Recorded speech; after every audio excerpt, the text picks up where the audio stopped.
Bienvenue dans la Matrescence, vous écoutez l'épisode 70 de la saison 3. Bonjour à tous et bonjour à toutes. La matrescence, c'est la contraction des mots maternité et adolescence pour expliquer la naissance d'une mère. Et si vous voulez en savoir plus, il suffit d'écouter le premier épisode. Dans ce podcast, on parle du postpartum, du 4e trimestre, de la joie d'être parent, mais de ses difficultés aussi. Bref, on parle de la vie. La matrescence met en avant des femmes et des hommes qui racontent, expliquent et donnent une autre définition à la parentalité. Je suis Clémentine Sarlat, la créatrice de ce podcast. Je suis journaliste de formation dans le sport, à la télé, rien à voir. Mais je suis aussi professeure diplômée de yoga pré et postnatal. Et puis surtout, je suis maman de 2 petites filles, dont une qui s'appelle Jasmine et qui est née en septembre 2020. Et d'une autre petite fille de 3 ans. Je m'appelle Ella. Bienvenue de la matrescence. La matrescence transforme la vie des mères, des pères, mais surtout des familles dans leur ensemble, alors parlons-en. Ici, pas de tabou, je vous propose une conversation intime, remplie d'émotions et d'informations. Si vous aimez ce podcast, n'hésitez pas à vous abonner, à laisser un commentaire et le must à mettre 5 étoiles. Et puis surtout, partagez sur les réseaux sociaux. J'ai lancé mon site web, vous pouvez aller y faire un tour pour trouver des épisodes que vous n'avez jamais écoutés. Tout y est, clémentinesarlat.com. Je voulais prendre 2 minutes pour vous souhaiter une très belle année 2021. Pour moi, j'ai décidé de me consacrer à un truc, principalement, c'est de mieux m'organiser cette année. Et ça tombe bien parce que j'ai eu la chance de recevoir un très bel agenda pour ça, qui s'appelle Intention, qui a été créé par 2 super filles, qui s'appellent Isadora et Marisa. Et cet agenda d'organisation qui regroupe un peu tout à l'intérieur est vraiment super pour vous aider. C'est un très bon outil. Et le truc génial, c'est que celles qui ont créé cet agenda, Isadora et Marisa, sont les invitées de ce podcast. Alors j'ai découvert Isadora et Marisa, 2 sœurs jumelles entrepreneuses, il y a un peu plus de 2 ans maintenant, à travers le podcast de Génération XX, où elles racontaient la genèse de leur première entreprise, Snackies. J'avais été interpellée par leur enthousiasme, et surtout leur franchise au regard de leur aventure professionnelle. À l'époque, elles n'étaient pas mamans et leur business tournait autour de snacks sains. Et puis, Isadora, d'abord, est devenue maman d'une petite Alba il y a 16 mois, avant que sa sœur Marisa ne la rejoigne en accueillant sa première fille Gemma en septembre 2020. Dans cet épisode, je voulais à la base parler d'entrepreneuriat et gestion du temps entre sa vie pro et perso. Et je me suis vite rendu compte qu'il y avait bien plus à creuser à travers leur profil. Marisa et Isadora sont différentes et pourtant elles ont la même configuration familiale. Elles sont belles-mères avant d'être mères. On a donc évoqué ce sujet assez longuement, mais aussi leur cheminement face à leur éducation parfois empreinte de violence éducative et leur relation aujourd'hui à leurs parents. Marisa, avec beaucoup d'honnêteté, raconte comment elle n'arrivait pas toujours à comprendre Isadora sur les thèmes de la maternité avant de devenir elle-même maman. Et Isadora, elle, explique la pression qu'elle a pu ressentir face à sa sœur dans leur aventure professionnelle.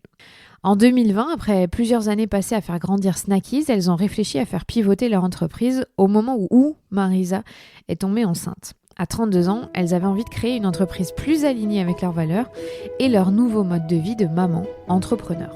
Intention est donc née. Je vous souhaite une très bonne écoute. Salut les filles, salut Isadora, salut Marisa. Merci beaucoup d'être mes premières invitées de l'année 2021. J'espère que c'est bon signe. J'espère aussi. Bon déjà, petite première question. Est-ce que vous êtes contente d'être passée de l'autre côté et d'être passée en 2021 ? Franchement, oui. Enfin, moi, 2020, 2021, c'est une année qui s'achève. 2020, qui était, contre toute attente, en tout cas pour moi, une belle année. Donc 2021, je me dis, il n'y a pas de raison que ce soit pas une belle année aussi. Donc même s'il y a eu un contexte, on va dire, particulier, ça n'empêche que ça a été une belle année personnellement pour moi et professionnellement. Donc ouais, vivement 2021, quoi, c'est cool. Et moi, Marisa, t'es d'accord ? Moi, comme toi, Clémentine, 2020, ça a été une année, comme tout le monde, un contexte compliqué, mais ça a été la plus belle année de ma vie puisque j'ai accouché de ma première petite fille en septembre dernier. Donc, voilà quoi, moi c'est une très belle année pour moi aussi, égoïstement, ça reste une belle année malgré le contexte difficile pour pour tout le reste quoi. Mais ça reste ma merveilleuse année 2020 pour toujours dans mon cœur.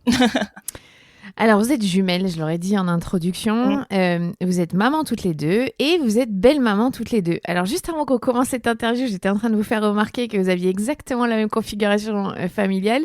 Et je suis quand même très surprise et je trouve ça très drôle. Vous n'aviez jamais remarqué que vous avez exactement fait la même chose dans le même an, c'est-à-dire une belle-fille et une petite fille ensuite, qui est votre enfant. Alors, Ça mais vous a jamais sauté aux yeux? mais là, en fait, quand tu viens de le dire, parce que quand on était en off, là, il y a 2 secondes, tu nous disais qu'on avait la même configuration familiale. Alors, Maryse et moi, on était là, quoi? Pardon? Je ne comprends pas. Et là, quand tu viens de le dire, tu dis belle-fille, tu dis fille, mais moi, j'avais pas du tout fait attention Non. qu'en fait, on avait la même. Mais c'est là que je viens de l'apprendre, là, aujourd'hui, le 1er janvier à 10h15, quoi, tu vois. Non, je ne savais pas. Enfin, ça m'a pas sauté aux yeux, ça m'a pas percuté, ça m'a pas. Non, pas du tout. Donc, comme quoi, c'est drôle quand les gens nous voient de l'extérieur et voient ça. On est jumelles, oui. On est maman toutes les deux des petites filles, en plus, toutes les deux. On est toutes les deux belles mamans, Marisa depuis peu, moi depuis 7 ans. Mais non, j'avais jamais fait gaffe. Donc merci de me le faire remarquer, Clémentine. Et en plus, ce qui est drôle, Clémentine, c'est que Isadora, elle est devenue belle maman parce que son conjoint a déjà une petite fille quand sa petite fille avait 6 ans. Oui. Et moi, mon conjoint Samuel, il a une petite fille de 6 ans aujourd'hui. Ah oui, c'est vrai, ça aussi. Tu C'est vois fou. Donc du coup, je commence mon rôle de belle maman avec au même âge que Isadora en fait. C'est trop drôle, c'est trop bizarre. Et donc, justement, ça c'est une vraie question que je pose souvent aux belles-mères. Est-ce que ça vous a ouvert la voie de la maternité d'une certaine façon et fait réaliser ce que c'était le quotidien d'un enfant ou est-ce que le fait de devenir mère avec votre chair, c'est un autre monde? Alors moi, c'est complètement enfin non, moi c'était pas comme ça. Alors moi, ça m'a pas ouvert le chemin de la maternité parce que quand j'ai su que mon conjoint avait une petite fille, enfin je savais bien avant que ce soit mon conjoint bien sûr, hein, mais sur le coup, moi c'était oh mon Dieu, moi je me sentais jeune, c'était il y a 7 ans, même quasiment 8 ans maintenant. Je me sentais super jeune, je me voyais pas du tout être maman. Je savais que j'ai toujours voulu être maman, ça c'était quelque chose qui était en moi, mais de là à être belle maman aussi jeune, pas spécialement. Après, pendant 8 ans, on a toujours été très proches, très même fusionnelles toutes les deux. Mais j'ai jamais vu le quotidien de maman dans mon rôle à moi, puisque on l'avait finalement un week-end sur 2, pendant les vacances scolaires, et c'est pas du tout pareil. On n'est pas vraiment dans l'éducatif, on est plus dans on passe de bons moments ensemble. Même si bien sûr il y a les devoirs, il y a plein de choses quand même du quotidien, mais c'est vraiment sa mère qui a tout ce rôle du quotidien. Nous, c'était plus un peu une petite parenthèse dorée où on passe de bons moments. En un week-end, on peut passer que de bons moments quelque part. Donc moi, j'ai jamais vu mon rôle de belle-maman comme étant un rôle qui pourrait potentiellement me faire aimer devenir mère. Je sais pas si tu vois ce que je veux dire, mais pas du tout. Moi, je suis d'accord, c'est exactement pareil pour moi. En plus, moi, la différence avec Isadora, c'est que moi, Samuel, il a une petite fille qui vit dans un contexte assez particulier. C'est pour ça, d'ailleurs, j'en parle jamais sur les réseaux sociaux. Personne ne sait son prénom ni quoi que ce soit, contrairement à Isadora, où la petite, tout le monde sait qui c'est, etc. J'ai eu un début très compliqué avec cette petite fille, qui fait que ça m'a plutôt un peu fait paniquer sur le rôle de maman justement, en me disant ouh là là, ah oui c'est ça, d'accord, ok, c'est pas évident en fait de gérer une petite. En plus moi j'ai déjà été jeune fille au père quand j'étais plus jeune, donc moi je savais que gérer des enfants c'était pas easy. Donc si tu veux moi je suis tombée enceinte par surprise totale. Si j'avais dû me poser la question est-ce que j'ai envie d'être maman, clairement à l'heure actuelle du haut de mes 32 ans c'était niette quoi. Non. Ah ouais. Ouais. Ouais. Je savais que je voulais être comme Isadora, je voulais être maman un jour, mais j'étais pas du tout prête actuellement. Je voulais vraiment me consacrer à ma vie personnelle, mes soirées, très égoïste. Moi, j'étais quelqu'un de très égoïste. J'avais envie de profiter de ma vie. Et j'avais l'impression que être maman, c'était un petit peu là mettre de côté ma vie. Et en fait, aujourd'hui, c'est totalement l'opposé parce que dès que j'ai appris que j'étais enceinte, ça a été une surprise énorme, mais en même temps, une joie d'un coup intense comme si c'était normal en fait. J'étais là, ah bon, mais je suis trop heureuse. Et ça n'a rien à voir, les deux relations que j'ai, mais sont tellement à l'opposé que non, vraiment, le côté belle-fille, belle-mère, ça n'a rien à voir, ouais. Rien à voir. Hmm. Mm. Et est-ce que ça, sur ça, vous aviez déjà échangé toutes les deux avant de devenir, que toi, en tout cas, Marissa, tu deviennes mère à ton tour, sur la gestion d'être belle-mère? Parce qu'il y a beaucoup d'étiquettes autour de cette notion-là, pas toujours très positive, je trouve, alors que vous faites partie de la vie de l'enfant et que c'est magnifique quand même. Mais j'imagine que c'est très dur. Ouais. Est-ce que vous y avez échangé, vous, entre vous? Pas du tout, je non, crois je pense pas. Marisa, elle me voit être belle-mère depuis, je disais, oui, à peu près 8 ans. Et surtout, je pense que ce qu'on voit de ma relation avec ma belle-fille, c'est une relation hyper proche. On est très proches, on s'aime infiniment. Du coup, je pense qu'on n'a jamais vraiment échangé parce que moi, j'ai pas eu beaucoup de difficultés avec elle. Enfin, bien sûr, au début, elle comprend pas qui je suis. J'arrive dans sa vie. Sûrement que son père lui a déjà présenté d'autres personnes, c'est possible. Donc, pour elle, c'est peut-être combien de temps elle va rester elle. Donc, il n'y a pas d'attachement immédiat. L'attachement est arrivé peut-être nous au bout d'1 an. Mais à partir du moment où on est devenu proche, vraiment, on est devenu limite fusionnel. C'est-à-dire qu'elle, sur son portable, elle a son fond d'écran, c'est moi en fond d'écran, par exemple. Du coup, ça nous fait toujours rire avec sa mère parce que sa mère dit pourquoi c'est toi en fond d'écran et pas moi. Mais on a une belle relation, même avec sa mère. Donc, je pense qu'on n'a jamais vraiment parlé avec Marisa parce que tout a toujours été très fluide dans ma relation avec ma fille. On a parlé quand moi je suis devenue belle-mère, je t'en ai parlé parce que je me suis beaucoup ouverte à toi sur mes difficultés que je rencontrais avec la fille de Samuel et j'avais besoin d'être rassurée, de me dire est-ce que c'est normal que par exemple j'ai du mal à m'attacher, est-ce que c'est normal, et tu m'avais dit oui, en fait toi t'as tout qui arrive d'un coup, en fait c'est un package qui est pas qui n'est pas choisi, en fait, j'ai choisi Samuel.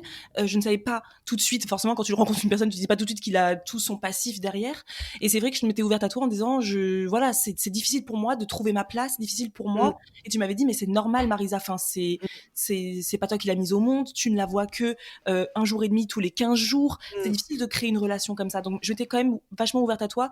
Pour moi, en fait, pas tout, toi, tu t'étais jamais ouverte à moi sur le côté je suis belle-maman, parce qu'on était si jeunes quand t'es devenue belle-maman que c'était beaucoup plus on était un peu, voilà, c'était un peu comment dire je sais pas comment dire, c'était léger, quoi. C'était je me rendais même pas compte que j'étais belle-mère. Je pense que je me suis dit que je suis la belle-mère de Maoni.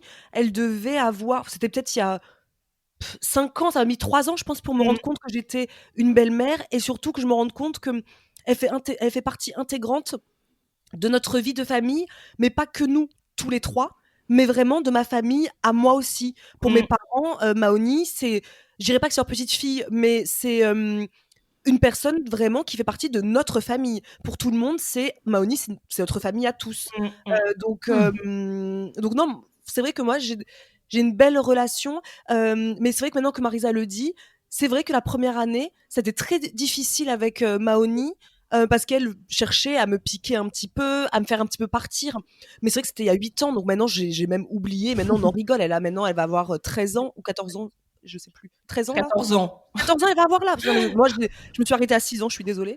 Elle va avoir 14 ans. On est passé d'une petite fille de 6 ans à maintenant 14 ans, qui est maintenant une jeune fille. Donc non, franchement, moi, le rôle de belle-mère, c'est un beau rôle qu'elle m'a offert, Maoni. Un des plus beaux rôles que j'ai eu à faire de ma vie avant l'arrivée de ma fille, et qui m'a permis d'être maman. Mais franchement, non, c'est un magnifique rôle que j'ai, et j'ai jamais compris d'ailleurs comment ça pourrait être différent, en fait. J'ai beaucoup de mal à comprendre quand on me dit oui, moi ma belle-mère m'a jamais aimée, ou moi les beaux enfants, je m'en fous. Moi, vraiment, pour moi, c'est ma famille, c'est mon cœur, quoi. C'est limite comme ma fille.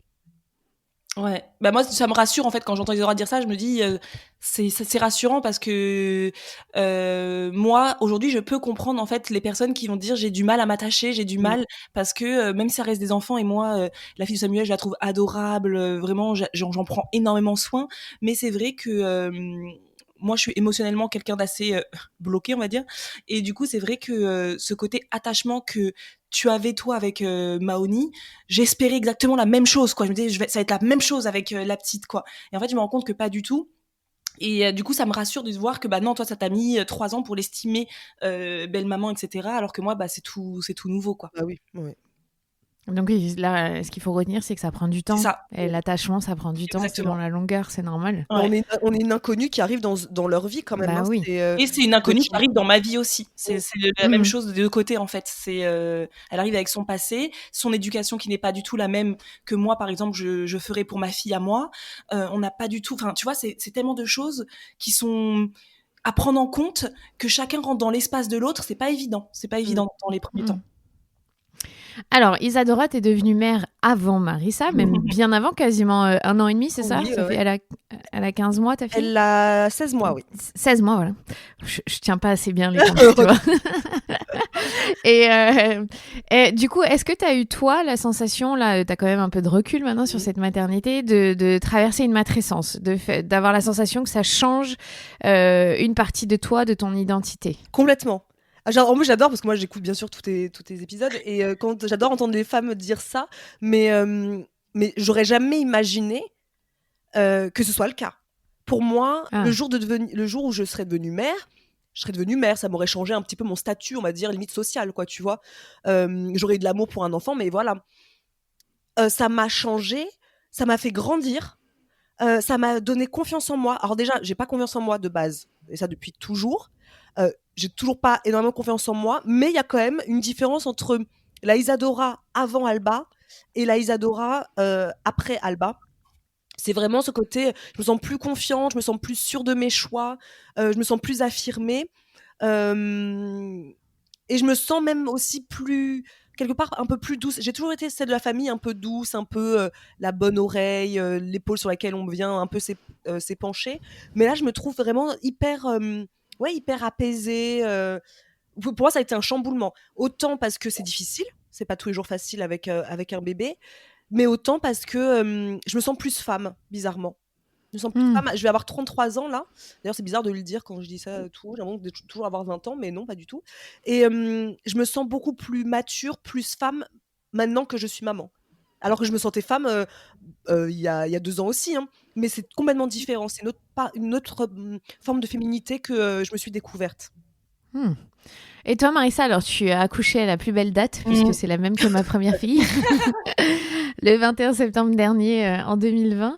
Est-ce qu'on est 3 mois postpartum? Donc, toutes les deux, on est exactement dans le même timing, puisque moi, j'ai accouché 3 jours après toi. Oui. Comment est-ce que tu te sens déjà? Ah bah moi je me sens très bien, je vais pas te cacher que je suis très fatiguée aussi, mais j'ai une chance énorme, c'est d'avoir un bébé qui dort énormément bien, donc moi j'ai pas trop de différence entre l'avant et l'après accouchement en termes de sommeil. C'est surtout le côté allaitement exclusif que moi j'ai choisi qui est épuisant, les amis, c'est très épuisant, mais bon, on tient le coup. Mais sinon, moi, je me sens très bien. Et moi, ça a été dès que je suis tombée enceinte que j'ai changé immédiatement.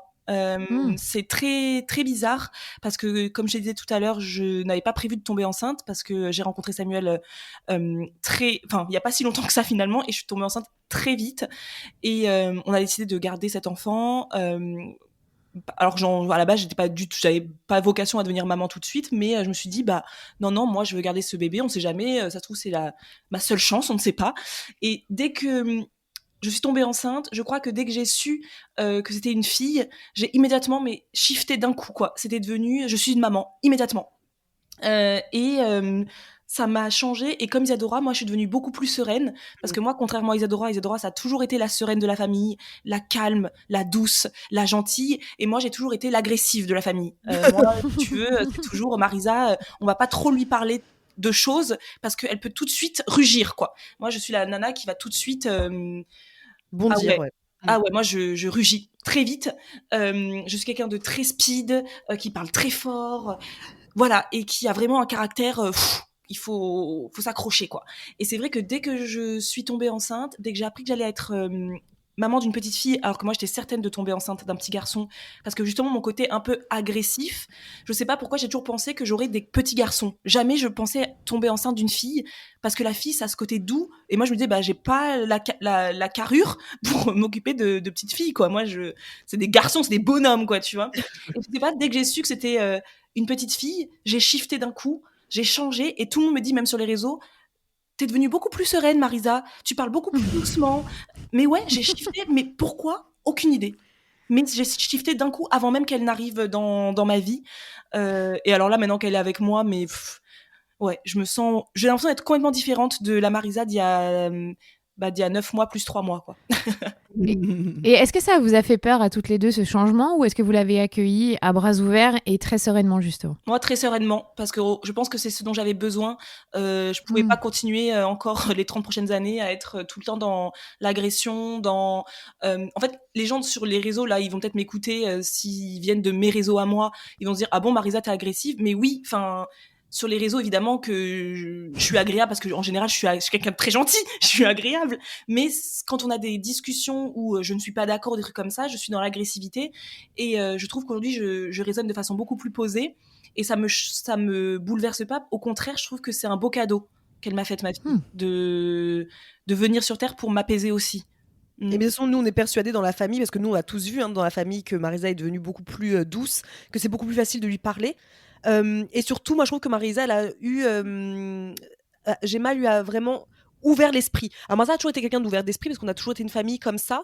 Mais c'est vrai que quand on lui disait quelque chose, où elle était pas d'accord avec nous, il fallait absolument qu'on soit dans son sens. Il fallait toujours aller dans le sens de Marisa. Et pareil, elle essayait toujours de nous faire un peu changer notre opinion, quoi. Et depuis, on a des discussions où elle est d'accord quand on n'est pas d'accord. Et ça, c'est quelque chose de nouveau. C'est quelque chose où on peut vraiment avoir des conversations où elle me dit, bah ouais, non mais t'as raison, moi j'aurais pas fait ça comme ça, mais en tout cas chacun sa vie, quoi. Chacun. Et je pense que quand on devient maman, j'ai l'impression qu'on a ce côté où tout ce qu'on pensait avant, les valeurs qu'on pouvait avoir avant, ou les principes, ou les règles qu'on s'imposait, bah finalement, parfois, ça s'envole un petit peu, parce que tout ce qu'on était un peu rigide avant, bah on est obligé avec un bébé parfois de s'adoucir quelque part. Donc je pense que ça lui a fait beaucoup de bien, et nous on le voit tous comme un peu comme un cadeau que la vie lui a fait fallait qu'elle vienne sur son chemin maintenant pour s'apaiser, ouais. Donc oui, je pense que c'est bien résumé pour Marisa, ça, ce côté-là, ouais. Bah, c'est une vraie matrescence pour toutes les deux. Ah oui. Après, ce que vous expliquez, c'est hyper logique, puisque neurobiologiquement, nos cerveaux, ils changent et ils s'ouvrent à l'émotion. Ils sont faits pour qu'on puisse comprendre les émotions. Donc, c'est tout ce que vous décrivez, c'est bien. C'est pile dans ce que crée la maternité, en fait. En fait, on est fait pour faire qu'il y ait des parties de notre cerveau qui vont se mettre en pause, en veille, notamment genre le langage. Je sais pas si ça vous est arrivé enceinte ou après, mais voilà, on fait des fautes d'orthographe qu'on fait pas, on oublie des mots. Et par contre, le langage émotionnel, on est beaucoup plus encline à le décrypter, à le comprendre, parce qu'on a besoin de comprendre nos bébés qui ne savent pas parler. Donc ça s'applique à nos vies adultes forcément, et c'est pour ça que ça nous ouvre un nouveau champ, tu vois, de possibilités quand on n'a pas fait, je pense, un gros travail en amont sur nos émotions, qui est très difficile à faire dans nos vies actuelles en plus. Et donc, c'est pour ça qu'on se prend un tourbillon quand on devient mère, parce que d'un coup, on fait « Ah ouais, c'est ça les émotions, en fait. Ok. » Ah, c'est hyper intéressant ce que tu dis. J'avais pas vu ça comme ça. Et d'ailleurs, ça me fait rire, parce que Isadora, elle a dit à Noël, en fait, on a fait un réveillon, et moi, je suis quelqu'un qui pleure très rarement, en fait. Je pleure pas. Je suis quelqu'un d'assez, oui, comme j'ai dit tout à l'heure, bloqué émotionnellement. J'ai peu d'envie de pleurer. Sauf pour des conneries à la télé, quoi. Mais c'est genre, tous les jours, je pleure assez rarement. Et c'est vrai que depuis que ma fille est née, je pleure énormément de joie, pas de malheur. Je pleure énormément de joie. Et Samuel m'avait fait en cadeau une lettre. Il m'a écrit une lettre pour mon cadeau de Noël, qui m'a fait pleurer à table. Et Isadora, la première chose qu'elle a dite, c'est: oula, bah dis donc, la maternité, ça. T'as dit quoi, Isadora? La maternité, ça a changé Marisa, ça l'a rendue émotive, dis donc. Oui, ouais. Et j'ai entendu ça, je me suis dit, mais en effet, je m'en suis même pas rendu compte, mais maintenant, je pleure. Hier, c'était le 31 décembre. Je disais à Samuel comme quoi ma fille, c'était mon plus beau cadeau de cette année, etc. Et je me suis mise à pleurer, et tous les deux, on s'est mis à pleurer. Et je me dis, ah, mais en fait, ouais, je suis devenue quelqu'un de chamallow. Je suis devenue un chamallow. Je suis devenue hyper émotive, et je pleure très, très régulièrement, mais de bonheur. Je la regarde, je pleure. Truc que je faisais pas avant, moi. Ah non, c'est clair. Voir Marisa pleurer, c'est tellement waouh! De bonheur, je parle, parce que Marisa, elle est comme moi, si on est triste, on pleure, quoi. Mais c'est très rare. Marisa, elle a plutôt tendance à se cacher, de rester dans sa chambre toute seule, de pas m'appeler pendant une journée, et du coup, je sais qu'elle va pas bien. Voilà, elle va se cacher plus que montrer son émotion. Mais c'est comme ça qu'on a été élevés aussi, donc quelque part, nous, la maternité, ça nous a fait prendre conscience que ce qu'on ne veut pas, c'est que nos enfants, nos filles, leurs émotions soient un peu tabous. Parce que nous, on adore nos parents, et vraiment nos parents, on les aime plus que tout, mais ça n'empêche qu'on leur en parle souvent, notamment depuis qu'on est maman, du fait que dans notre famille, on ne peut pas montrer ses émotions sans qu'on soit un peu regardé de travers, jugé, etc. Donc c'est tout ce qu'on ne veut pas pour nos filles. Donc c'est vrai que ça nous ouvre pas mal nos émotions qu'on n'a pas pu montrer pendant plusieurs années. Alors, je trouve ça génial ce que vous me dites, parce que la transition pour moi, elle est parfaite, parce que la sensation que vous dégagez, que ce soit sur les réseaux sociaux, avec YouTube, et notamment ce que vous êtes en train de créer dans votre entreprise aujourd'hui, c'est que vous avez envie de partager, vous avez envie de montrer tous les côtés de la vie, que ce soit bien, pas bien, donc vous partagez vos émotions finalement sur les réseaux sociaux. Ouais. Alors, on partage nos émotions, oui. On va les partager toujours, je sais pas si tu as remarqué, mais après coup. Le temps qu'on les ait digérés. Donc on les partage plus comme une expérience qu'on a vécue. On les partage pas à chaud. C'est-à-dire que l'émotion qu'on a eue de plein de choses, à chaque fois on va les raconter plutôt comme une anecdote. Ça peut être il y a 2 jours, 3 jours, mais ça peut être aussi il y a 6 mois, 1 an. Donc oui, on aime partager les émotions, parce que peut-être qu'on a ce côté justement où on n'a tellement pas pu partager nos émotions pendant longtemps qu'il fallait on les garde pour nous, que les réseaux sociaux nous ont permis quand même de les montrer. Mais surtout, moi, par exemple, l'émotion du monde confiance en moi, mes angoisses, par exemple ma peur, panique de prendre la voiture, je l'ai partagée une fois, mais en ayant la trouille qu'on me juge, encore une fois. Donc ça veut dire que je l'ai partagée, et limite j'ai regretté de l'avoir partagée juste après, parce que je me suis dit, on va me juger parce que je partage une émotion que tout le monde n'a pas, que je suis sûrement la seule à ressentir. Et quand j'ai vu le nombre de retours que j'ai eu, j'ai trouvé ça incroyable. Je me suis dit, en fait, je suis pas toute seule. Parce que moi, j'ai toujours pensé que cette émotion-là que j'avais, j'étais peut-être la seule idiote de France à avoir peur de conduire et d'en avoir une crise de panique. Et c'est vrai que du jour où j'avais parlé de la voiture, c'est plus facile maintenant pour moi de partager une émotion, parce que je me rends compte qu'en fait, c'est ça aussi la vraie vie. Et nous, ce qu'on veut partager sur les réseaux sociaux, c'est la vraie vie, et pas juste une vie d'Instagrammeur édulcorée, ensoleillée, où tout va bien, et très filtrée en effet. Alors qu'en fait, la vie de tous les jours, c'est les cheveux pas lavés, c'est parfois on est fatigué, parfois on a envie de pleurer le matin alors qu'on sait pas pourquoi. Et je trouve c'est important de le dire. Les filles, là vous allez répondre toutes les deux, Marissa, vas-y si tu veux, mais est-ce que quand tu es tombée enceinte, le fait d'être entrepreneur, donc toutes les deux vous avez créé 2 entreprises maintenant, il y a eu Snackies et maintenant Intention, est-ce que ça a joué un rôle pour prendre une décision de fonder une famille? Parce que tu le disais juste avant, c'était un bébé surprise pour toi, Marissa, et que tu voulais être encore dans une partie égoïste, mais tu parlais plus de tes soirées que de ton entreprise. Quel impact ça a sur votre entreprise maintenant? Alors, bonne question, très bonne question, parce que ça aussi, c'est un truc on en a jamais parlé, ni Isadora ni moi ensemble, je pense. Mais en fait, déjà, Isadora, quand elle est tombée enceinte, Snackies était déjà à un certain niveau, en fait. Donc, quand elle est tombée enceinte, c'était pas... on était en pleine création d'entreprise, mon Dieu, au secours, elle est tombée enceinte, on sait pas quoi faire. C'était vraiment... c'est bon, Snackies s'autogère assez facilement. Isadora est tombée enceinte en plus à la bonne période. Isadora et moi, on a toujours, toutes les deux, on est tombées enceintes à chaque fois aux bonnes périodes. Isadora est tombée enceinte à une période où après, elle a accouché, en plein mois d'août. Nous, Snackies, c'était là où il y avait le moins d'activité. Donc, on s'est dit, de toute manière, on ferme la boîte, il y a rien qui va se passer en août. Mais après, Isadora pourra peut-être en parler, mais c'est vrai que ça a quand même été, de son côté, très dur, la reprise du travail, etc. Et moi, vu que pendant ma grossesse, on a décidé de fermer Snackies pour ouvrir une autre entreprise, je sais pas comment, est-ce que On y a réfléchi vraiment. Isidore et moi, on est vraiment des femmes dans l'action. On a un truc et on réfléchit pas 30 ans, on y va tout de suite. Je pense pas que j'ai fait un lien vraiment entre ma grossesse et Snackies. La seule chose qu'on s'est dite, c'est aujourd'hui qu'on est maman, qu'on va être maman, on n'a plus envie de cette pression que Snackies nous imposait en fait. C'était vraiment le côté pression qui était tellement intense à la fin. On n'en pouvait plus vraiment et on s'est dit est-ce que vraiment c'est ça qu'on veut offrir à nos filles. On a dit qu'on voulait être entrepreneur pour être un peu plus libre comme nos parents l'ont été. En fait nos parents étaient entrepreneurs, donc c'est vrai qu'on a eu cette chance d'avoir des parents très présents. Surtout une maman très présente parce que notre père était un peu moins présent, mais on a eu une maman très très présente du fait qu'elle était elle travaillait avec notre père. Et donc nous on voulait la même chose, mais on s'est dit si c'est pour être tout le temps stressé, de pleurer beaucoup parce on a trop de pression en fait, on se sentait trop en pression, est-ce que ça vaut vraiment le coup? Donc en fait c'est le confinement qui nous a imposé un choix et on s'est dit allez on arrête tout. S'il n'y avait pas eu le confinement, clairement aujourd'hui Snackies existerait encore et je pense que ça aurait été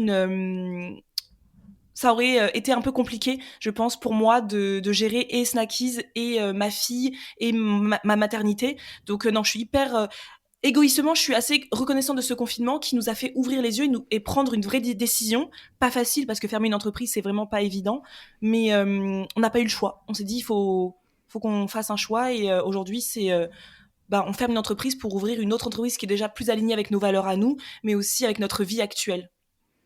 Ah, c'est hyper intéressant parce que ça arrive souvent déjà de changer professionnellement d'orientation quand on devient parent, surtout pour les mères, j'ai la sensation, plus que pour les pères.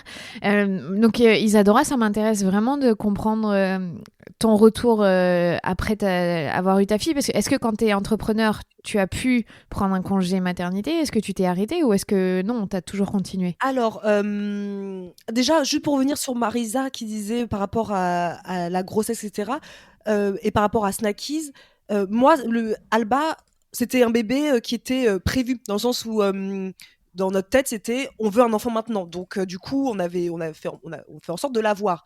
Donc, c'est vrai que du moment où on m'a dit je suis enceinte, on a changé notre façon de travailler, c'est là qu'on a décidé de prendre une plateforme logistique déjà. Pour ne plus avoir à faire nous-mêmes, parce que pendant les 3 premières années, c'est nous qui faisions les box. Ah ouais. Tout. Et du moment où on m'a dit vous êtes enceinte, c'était au mois de novembre 2018. Sachant que décembre, pour toutes les entreprises de e-commerce, c'est là où on a le plus de commandes. On s'était dit, on a fait à peu près 1000 box en décembre 2018. Et là, on s'est dit, c'est pas possible que je puisse faire des box comme ça l'année qui arrive, alors que je vais être enceinte, que je vais accoucher, etc. Donc, ça a déjà changé notre façon de voir notre entreprise quand j'ai annoncé que j'étais enceinte. Après, nous, on est salariés toutes les deux, Marisa et moi, de notre entreprise. Donc oui, j'ai un congé maternité. Mais dans les faits, ouais. Parce que j'ai eu un congé maternité aussi, je l'ai eu dans les faits, voilà, pas trop. Et dans les faits, oui, j'ai pris. Donc, par contre, voilà, c'était au mois de juillet. Il me semble que c'était le 5 juillet 2019 que mon congé maternité a commencé. Mais je l'ai vraiment vécu comme un congé maternité, le début. C'est-à-dire que on est allé manger au resto avec notre équipe pour leur dire passez de bonnes vacances, on se revoit à la rentrée. J'ai pris ma voiture, je suis rentrée chez moi et j'ai plus jamais mis les pieds à mon bureau. Marisa, elle est toute seule, il me semble, mais j'ai plus jamais mis les pieds à mon bureau parce que je voulais vraiment le vivre comme là, j'ai 1 mois avant d'accueillir ma fille et c'est mon congé maternité. Donc, j'ai peu travaillé pendant ce mois-là. J'ai peu travaillé. En même temps, voilà, comme disait Marisa, juillet, août. Donc, quand on a une entreprise de e-commerce comme ça qui vend des snacks, des gourmandises saines, c'est sûrement pas en juillet et en août qu'on vend le plus de produits. Et après, j'ai accouché. J'ai eu la chance, moi, mon conjoint, il est resté 1 mois à la maison puisqu'il est en vacances pendant 3 semaines. Plus après, il a pris son congé paternité. Donc, il est resté avec moi 1 mois à la maison. Donc, moi, j'ai vécu le mois à la maison comme un mois, finalement, un mois d'or, même si je savais pas ce que c'était à l'époque. Et j'ai trop bien vécu. J'ai pas vraiment beaucoup travaillé. En plus, j'ai eu un accouchement pas très facile, avec une énorme déchirure. J'ai pas pu marcher pendant plusieurs semaines. Avec un infirmier qui venait chez moi tous les jours pour me faire des prises de sang, etc. Donc, j'ai vraiment vécu 1 mois apaisé. Et après, quand il y a eu mon congé maternité qui s'est fini, moi, je sais pas pourquoi, dans ma tête, je me suis imposé le fait que comme mon congé maternité est terminé, je dois mettre ma fille à la crèche. Pourquoi? Je ne sais pas. Je me suis vraiment, je pense, perdue en pensant vraiment que je devais vivre comme une salariée. Donc, mon congé maternité se finit, je mets ma fille à la crèche. Ça a été très dur pour moi d'imaginer ma petite fille de 3 mois à la crèche, même si j'avais fait le choix de la faire aller à la crèche que le lundi, le mardi, me semble, et le vendredi matin. Donc, elle n'allait pas tous les jours, mais elle allait quand même. Mais c'était pour moi un déchirement à chaque fois parce que je me disais, mais elle est hyper petite. Donc ça, j'ai pas très bien vécu. Et heureusement, finalement, le confinement est revenu. Donc finalement, elle a profité de la crèche que 3 mois, je crois, un truc comme ça. Le confinement est arrivé, la crèche a fermé. Elle est revenue à la maison avec nous. Et là, je me suis dit, je veux être entrepreneur, c'est-à-dire pouvoir gérer un peu comme je veux et ne pas m'imposer de la faire garder. Donc finalement, elle est restée 3 mois avec nous à la maison. Et on a dit à la crèche qu'elle ne reviendra pas à la rentrée. Qu'elle restait avec nous, avec moi plutôt, parce que Mathieu, lui, travaille. Et puis finalement, on a repris la crèche, mais avec moi ce que je voulais, c'est-à-dire 1 fois par semaine. C'est tout. Mais voilà, c'est vrai que c'était difficile pour moi parce que moi, j'aurais préféré être comme Marisa. C'est-à-dire, Marisa était directement sereine de se dire, je la garde avec moi, peu importe si je travaille, je m'arrangerai pour travailler, même si j'ai ma fille avec moi. Alors que moi, j'imaginais que j'étais une salariée et il fallait que je rentre au travail, il fallait que je rentre au bureau et que j'avais une date de fin, en fait. Donc en fait, c'est toi, tu t'es mis toute seule Ouais, la pression Mm. par rapport à ça.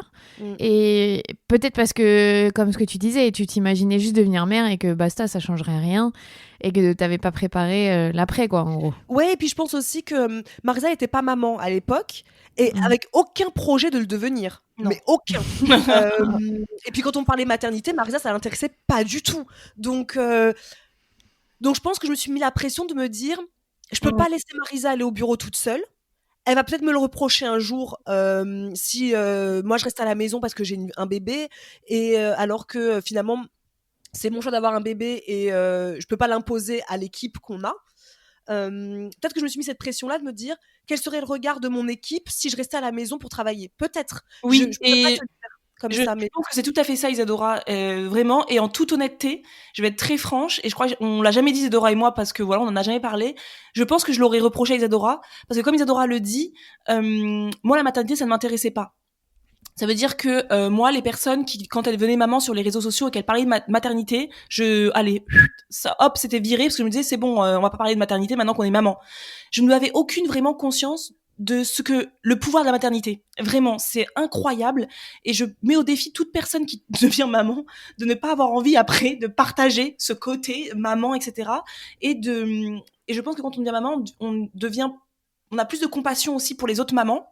Parce on les comprend, et tant qu'on n'est pas dans ce truc-là, on a un peu ce côté égoïste. Moi, je me souviens aussi quand j'étais dans l'administration à l'époque, quand les mamans, elles disaient désolée, je peux pas venir aujourd'hui parce que j'ai mon fils qui est malade.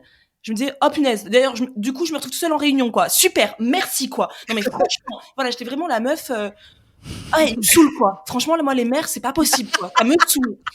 Donc, c'est vrai qu'Isadora, je pense qu'elle a ressenti ça de moi sans que j'ai eu à lui dire. Elle l'a ressenti, je pense, où elle a dû se dire, si je reviens pas, Marisa va dire, on a quand même une entreprise, toi, ton bébé, je veux bien. Et Alba, je l'adore, hein, c'est ma nièce d'amour, je l'adore.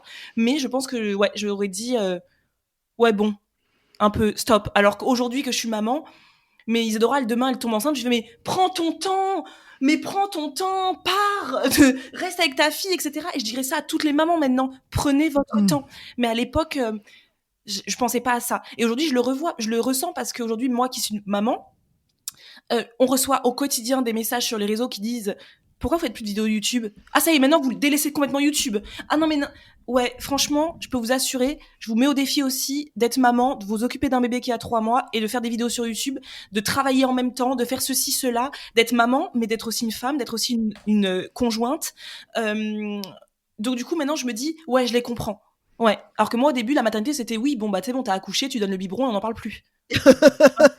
Mais c'est drôle parce que ce que tu exprimes là, c'est vraiment tout le regard que la société porte Oui. sur la maternité actuellement. Et c'est ça qui crée des tensions monstrueuses chez les femmes qui deviennent mères et qui veulent continuer de travailler. Parce que Isadora, en gros, tu t'avais pas planifié d'arrêter de travailler, Ah, pas du tout. mais tu voulais pouvoir t'organiser comme tu voulais et surtout pouvoir prendre soin de ton bébé qui est tout petit. Parce que ça aussi, quand on devient mère pour la première fois, on se rend pas compte. Non. Mais ça passe, cette période-là où ils sont hyper dépendants. Après, on peut recommencer un rythme différent. Mais rien n'est fait dans notre société. Et ce qui est fou, c'est que toi-même, même si tu es salarié, vous êtes quand même entrepreneur ou entrepreneuse, je sais pas comment vous voulez le dire. Et même en étant entrepreneur, vous êtes mis tu t'es mis, toi, Isadora, des barrières. C'est ça qui est dingue. Ah, je me suis mis des barrières, comme tu dis, par rapport au regard de la société, je pense. Et Mais dont c'est le pour regard rien. de ma propre sœur, parce que je l'ai jamais formalisé. Mais est-ce que si je lui avais dit, Marisa, je veux rester à la maison,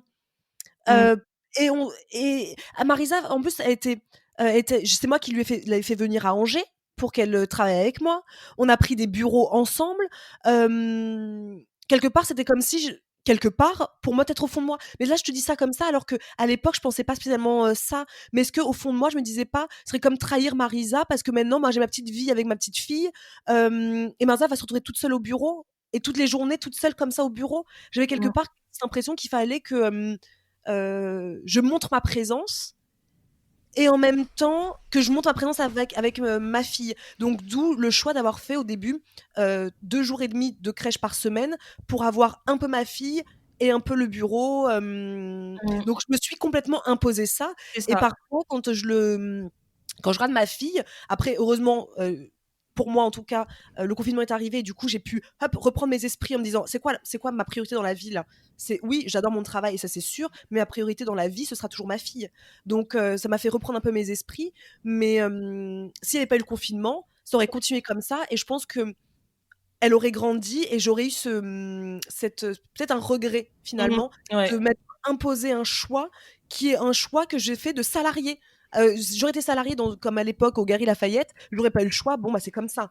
Mais moi j'ai le choix. Et pourtant je me suis mis cette pression toute seule et maintenant je regrette pas parce que c'était le chemin qu'il fallait que je mène à ce moment-là.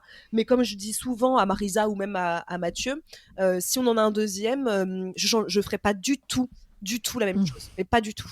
Non, mais c'est clair. Et ça, c'est sûr qu'on ferait pas la même chose. Et moi, c'est aussi pour ça que j'ai vécu une grossesse et un postpartum hyper serein, parce que moi, j'ai vu Isadora faire. Et Isadora, du coup, comme elle est passée avant moi, elle m'a vachement apaisée. Ne serait-ce qu'au début, par exemple, Isadora, elle a eu d'énormes nausées pendant les 4 premiers mois, toi, je crois, Isadora, je sais plus. Des nausées très violentes. Moi, encore une fois, dans mon égoïsme de nana célibataire qui fait la vie, elle arrivait au travail, elle était en nausée, je compatissais, je me disais, la pauvre, elle allait vomir non-stop au bureau. Je me disais, la pauvre. Mais Isadora, elle se levait tous les matins pour aller au travail, même si c'était intense pour elle. Je pense qu'elle aurait préféré rester à la maison, tellement c'était horrible. Mais moi, je me disais, bah oui, c'est bon, c'est des nausées. Elle vomit, elle revient, on est en forme et on reprend le travail. Tu vois ce que je veux dire? Moi, je suis passée je suis tombée enceinte et comme Isadora, parce qu'on n'est pas jumelles pour rien, j'ai vécu les mêmes nausées qu'elle. Un peu moins longtemps qu'elle, mais d'une violence extrême qui fait que j'ai cru que j'étais en dépression. Vraiment, j'étais au bout du gouffre, j'étais au fond, mais au fond du seau. J'ai jamais autant pleuré de ma vie. J'ai souhaité, à cette époque-là, même Samuel m'en parle beaucoup encore en disant, tu te rends compte que je souhaitais que ma fille disparaisse, quoi. Je savais pas que c'était une fille à l'époque, hein, évidemment, c'était un tout petit truc minuscule, et je me disais, je peux plus, je ne supporte plus cet état de nausée que j'ai. Et Isadora, elle m'a dit, ne viens pas au bureau, reste à la maison, prends soin de toi. Isadora, elle venait chez moi, elle me ramenait les pasta box parce que je pouvais manger que ça, tellement j'étais dans un état mais de souffrance vraiment autant physique que psychologique en fait. T'es venue vivre à la maison quelques jours? J'étais venue chez Isadora quelques jours aussi parce que je pouvais plus mettre un pied dans ma cuisine sans vomir immédiatement. Et moi, Isadora, elle a été mon soutien. C'est pour ça que j'ai vécu une belle grossesse et aussi un très beau postpartum, parce qu'Isadora, elle a vraiment vécu en fait avant moi tout ce que moi j'ai vécu. Et aujourd'hui, c'est clair et net que si Isadora retombait enceinte demain, j'en prendrais hyper soin. Et si une amie autour de moi tomberait enceinte demain, etc., mais j'en prendrais un soin. Je lui ferais comprendre que tu as le droit de te reposer, tu as le droit de te poser. Et c'est vrai qu'en tant que femme dans le monde, c'est un truc qu'on ne nous offre pas. On nous offre la possibilité t'es enceinte, tu continues d'être une maman, tu continues d'être une conjointe, une amante, à faire tout ton ménage, hein, faut tenir la maison, faut faire le truc, faut faire le nanan, faut être aussi une professionnelle. T'accouches, immédiatement, bah c'est bon, tu peux la mettre à la crèche, tu peux continuer ta vie. Si tu fais le choix de garder ton enfant, pourquoi elle garde son enfant? Enfin, je veux dire, c'est bon, on n'est plus à l'âge de pierre maintenant, tu peux la mettre à la crèche, il y a des nounous, oh lolo. Maintenant, mais moi, je veux garder ma fille, en fait, parce que je l'aime, en fait, je veux. Et je dis pas que les mamans qui le font n'aiment pas leurs enfants, ça n'a rien à voir. C'est juste que on peut nous offrir ce choix, en fait. Si moi, je veux garder ma fille, je voudrais le faire sans culpabiliser, en fait. Que les mamans qui veulent mettre leurs enfants, eh bien, qu'elles le fassent sans culpabiliser. En fait, c'est ça. Une maman qui veut allaiter comme moi, j'ai fait le choix, je le fais sans culpabiliser, et je voudrais qu'une maman qui ne veut pas allaiter le fasse sans culpabiliser. C'est ça, en fait, l'idée de la maternité, mais que c'est pas quelque chose qu'on nous offre encore actuellement, quoi.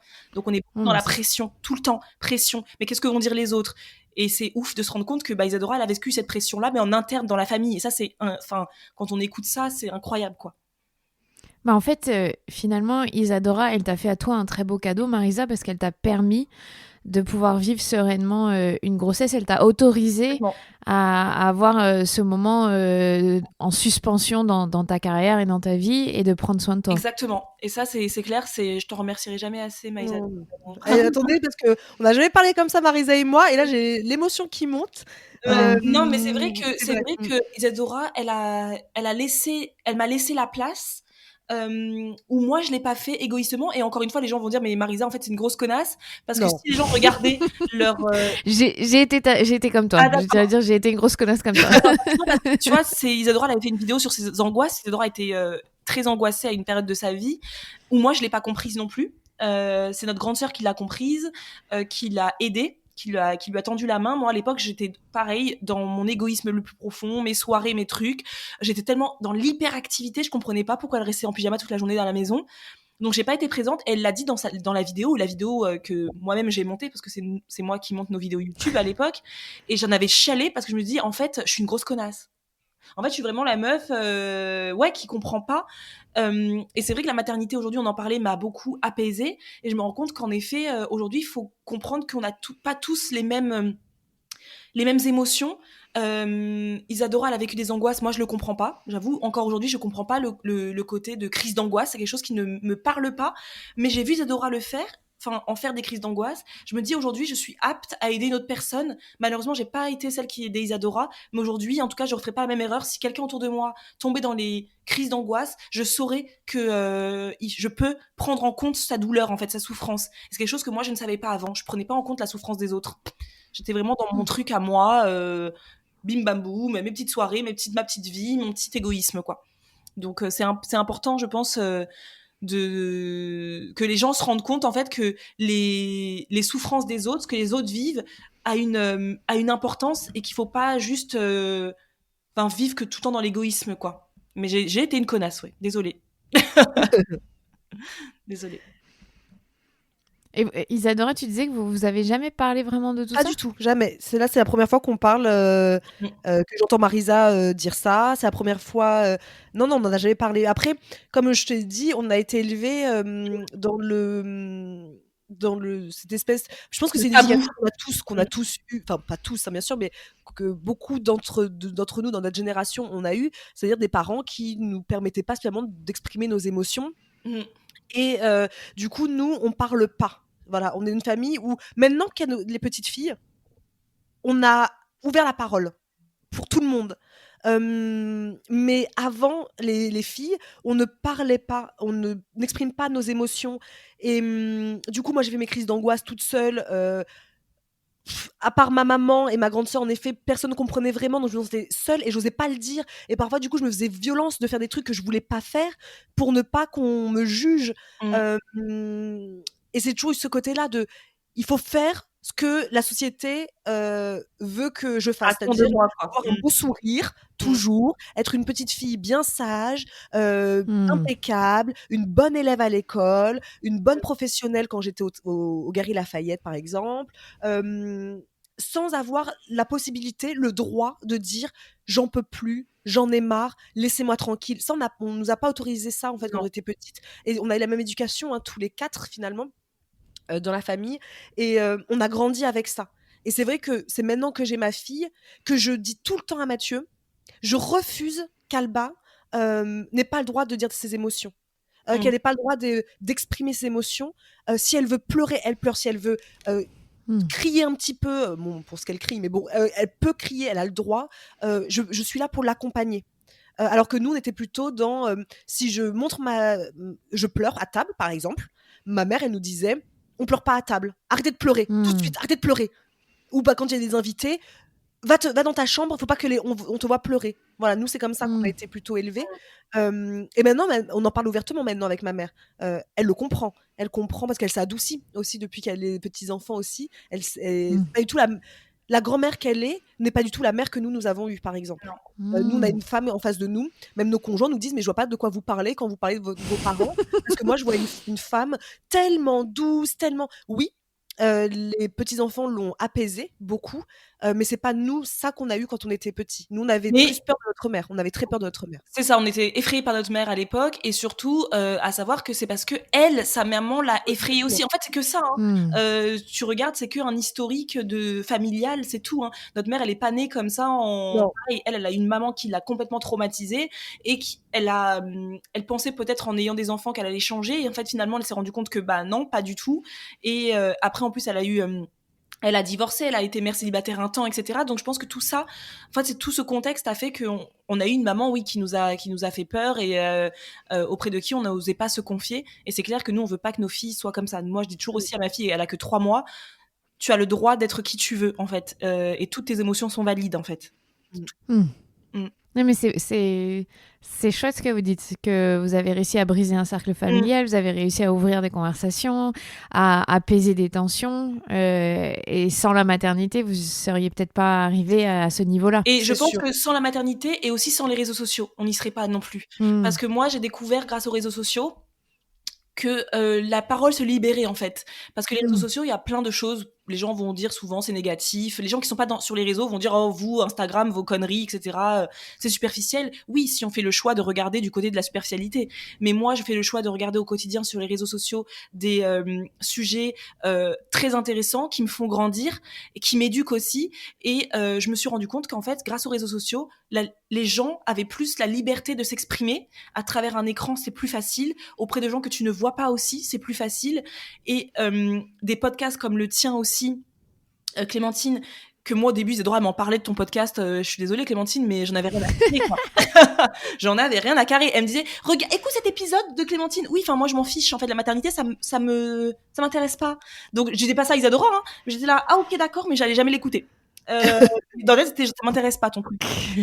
Et du coup évidemment quand je suis tombée enceinte j'ai tout écouté d'un coup. Vraiment d'un coup j'ai tout écouté, et ça m'a permis aussi de me rendre compte que de la difficulté que les autres aussi ont rencontré en étant enceinte, parce qu'on a l'impression qu'enceinte c'est le glow, c'est la belle vie, tout le monde est magnifique, c'est nanan. Enfin oui, moi personnellement être enceinte j'ai pas kiffé, honnêtement. Et ça c'est un truc qu'on n'entendait pas avant les réseaux sociaux. Une femme qui disait j'ai pas aimé être enceinte, pardon, mais t'es la honte, mais ça va pas ou quoi? Tu te rends pas compte de la chance que tu as, toi tu peux avoir des enfants, oui certes, mais j'ai pas aimé être enceinte. Et ça, avant les réseaux sociaux, est-ce que j'aurais osé le dire? Non. Il y a plein de choses que je n'aurais pas osé dire avant les réseaux sociaux, et quand j'ai vu que la parole se libérait sur plein de sujets, je me suis dit, on a le droit en fait, et qu'on n'est pas seul face à ses émotions, face à ses ressentis, et c'est hyper important. Et je trouve que les réseaux sociaux aujourd'hui, malgré tout, ça aide beaucoup de gens au quotidien à s'ouvrir davantage. Et c'est clair et net que sans les réseaux sociaux, sans ma page Instagram, j'aurais jamais été la maman que je suis aujourd'hui, et j'aurais jamais osé affronter ma mère pour lui dire écoute, voilà ce que j'ai ressenti en étant enfant, en étant ton enfant en fait. Je pense pas que je l'aurais. Parce que en même temps, les réseaux sociaux, ça a apporté beaucoup. Mais c'est vrai que quand tu disais tout à l'heure, ça a libéré la parole. C'est drôle parce que Martha disait, ma mère, elle a vécu la même chose avec sa mère. Mais si tu nous avais interviewé, par exemple, alors il n'y aurait pas eu de raison parce nous n'étions pas maman, mais il y a 3 ans, on en parlait justement hier avec ma mère qui était là pour le Nouvel An, et je disais, mais tu sais maman, moi j'étais persuadée il y a 3 ans que je serais le même style de mère que toi. J'en étais persuadée. C'est-à-dire que moi je disais tout le temps à tout le monde, moi je serais très sévère, très stricte, je crierais sur ma fille s'il y a besoin. Nous, on avait des petites fées, c'est des petites tapes. Ça, je savais que je voulais pas, mais à l'époque, pour moi, ça ne me dérangeait pas d'être une mère privative. Tu n'auras pas le droit de faire ça. Je pensais être exactement comme ma mère, mais exactement. Et d'ailleurs, on avait parlé avec ma grande sœur qui ne comprenait pas que je sois si virulente quand je disais que moi, de toute façon, je cadrais mon enfant, un peu, je le dresserais, quoi, en fait. Et puis, je suis tombée enceinte. Les livres de maternité m'intéressaient pas du tout, mais je suis tombée sur quelqu'un, je sais plus qui, sur les réseaux sociaux, avait parlé du livre Au cœur des émotions de l'enfant, il me semble, d'Isabelle Filiosa, que je connaissais ni d'Ève ni d'Adam, bien évidemment. Je suis allée sur Amazon en 2-2, je l'ai acheté, je l'ai reçu le lendemain, en me disant, je suis sûre que je le lirai jamais parce que ça ne m'intéresse pas du tout. Et puis finalement, c'est le jour donc de mon congé maternité, donc j'étais au mois de juillet, donc moi j'accouchais 1 mois après, que je l'ai ouvert dans mon canapé. Je l'ai lu, je pense, d'une traite. Et j'ai pleuré comme jamais parce que je me suis rendu compte qu'en fait, là, on ne parlait pas de l'enfant qui allait venir. On parlait de moi dedans. On parlait de mes émotions à moi et j'ai compris, en lisant ce livre, pourquoi j'étais la personne que j'étais. Pourquoi j'étais ces personnes qui avaient si peu confiance en elles. Pourquoi j'étais ces personnes qui avaient peur de dire des émotions. Pourquoi j'étais comme ça ? Parce que j'ai eu une éducation qui m'a pas permis de m'ouvrir, d'être la fille que je souhaitais être, en fait, tout simplement. Et je suis d'accord parce que tu m'avais appelé ce jour-là, je m'en souviens très bien, et tu m'avais raconté tout ça, et on avait chialé toutes les deux au téléphone, parce qu'on s'est rendu compte en effet que, en fait, nous, avant ces livres-là et donc les réseaux sociaux qui nous ont permis de découvrir tout ça, on n'avait aucune conscience que qui on était aujourd'hui était dû au fait de notre enfance et notre éducation. Nous, on était des filles comme ça parce qu'on est nés comme ça. Et en fait, non. En fait, nous, on est des femmes toujours très... Samuel dit toujours que je suis quelqu'un de trop protocolaire.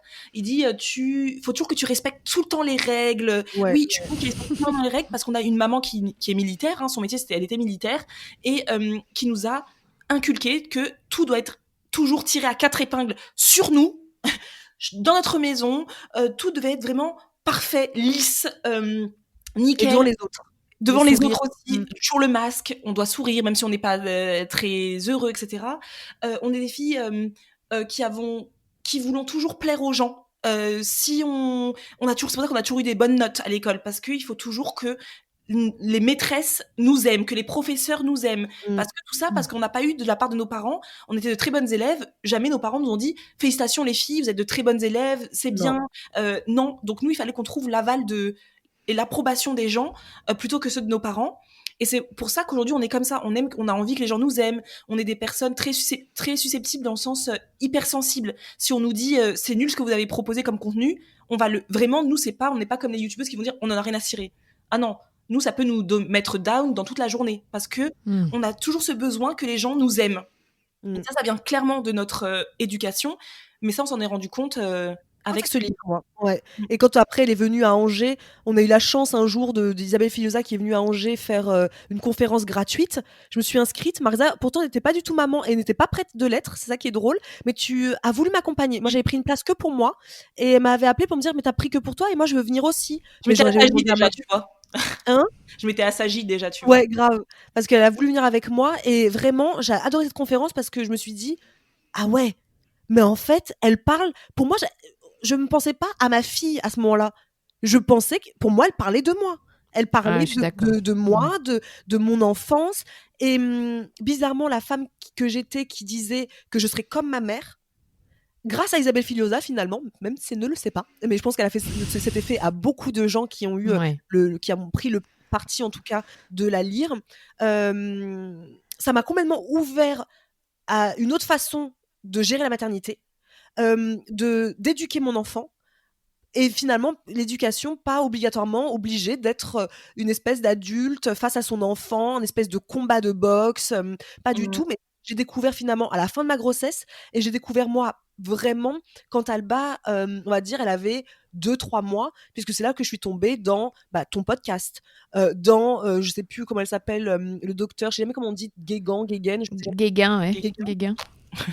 Voilà, je suis tombée dedans et j'ai tellement mangé de ce contenu que je me suis dit ah, mais en fait, il y avait vraiment une autre façon de voir la maternité, ou en tout cas la parentalité, parce que Mathieu rentre aussi, bien sûr, avec moi dedans, mais une autre façon de voir l'éducation que celle de mes parents.